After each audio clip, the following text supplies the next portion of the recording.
আজ মঙ্গলবার সকাল ৭টায় ঢাকার হজরত শাহজালাল আন্তর্জাতিক বিমানবন্দর থেকে টিকে ৭১৩ ফ্লাইট এয়ারবাস এ৩৩০-৩০৩ ইস্তানবুল অভিমুখে উড্ডয়ন করে।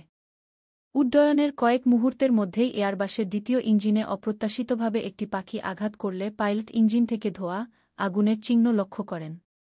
এ অবস্থায় পাইলট অতিরিক্ত জ্বালানি পোড়ানো পর্যন্ত আকাশে ঘুরে বিমানের সংকেত পাঠিয়ে জরুরি অবতরণ করেন।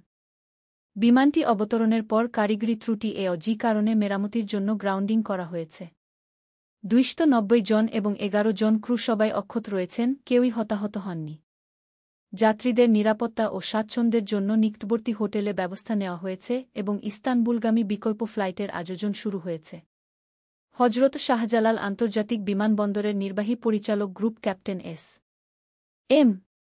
রাগিব সামাদ নিশ্চিত করেছেন, ক্যাপ্টেন সতর্কতার সঙ্গে অবতরণ পরিচালনা করেছেন, যাত্রীদের কোনো ধরনের বিপদ হয়নি।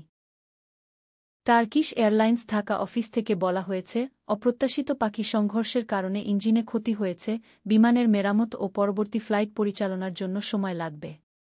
এ ঘটনা বাংলাদেশের আকাশপথ নিরাপত্তা ব্যবস্থার সক্রিয়তা এবং পাইলটদের প্রশিক্ষিত সতর্কতার ফলশ্রুতি হিসেবে দেখা হচ্ছে।